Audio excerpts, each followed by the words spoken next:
অপবিত্ৰ যিটো আতি পবিত্ৰ হয়ে বা যদি সমস্তে অৱস্থা আশা পায়া কমল লোচন যিটো সুমৰে তাৰে খে শুদ্ধ বাহিৰে ভিতৰে হয়ে কায়া।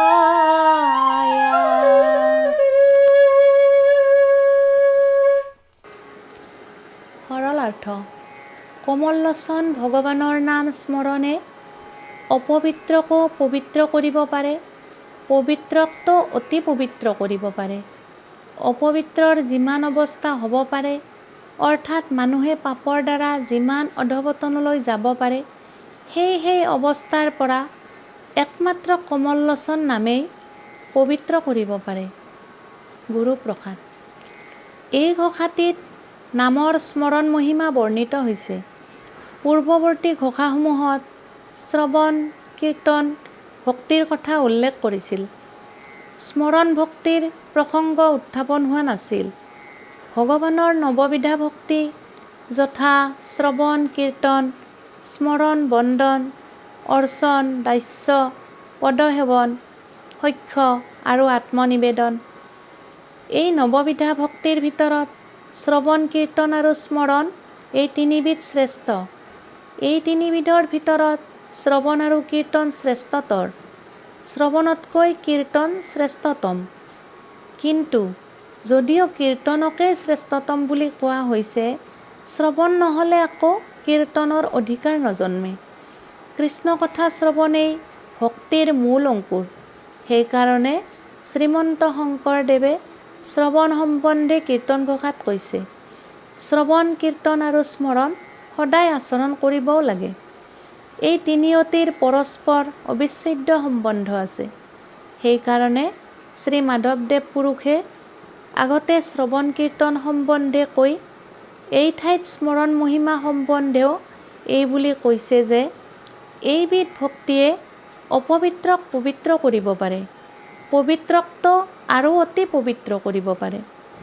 অপবিত্ৰৰ যিমান অৱস্থা সুৰাপায়ী চাটুকাৰ চাণ্ডাল নিষ্ঠুৰ বাক্য বোলে সৰ্বকাল। এনেহেন কুকুৰভোজী সকলকো কেৱল বাহিৰে নহয় ভিতৰো পবিত্ৰ কৰিব পাৰে। পানীয়ে কেৱল মাথোন বাহিৰ ফালহে পবিত্ৰ কৰিব পাৰে, কিন্তু নামে বাহিৰে ভিতৰে পবিত্ৰ কৰে। কমল লোচন নাম স্মৰণৰ ইমানেই পাৱনী শক্তি। ইয়াত কমল শব্দটি দিয়াৰ বিশেষ তাৎপৰ্য এই যে কমল পানীত থাকে, বোকা পানীতেই উপজে, কিন্তু ইয়াৰ পাতৰ সৈতে পানীৰ কোনো সম্বন্ধ নাই।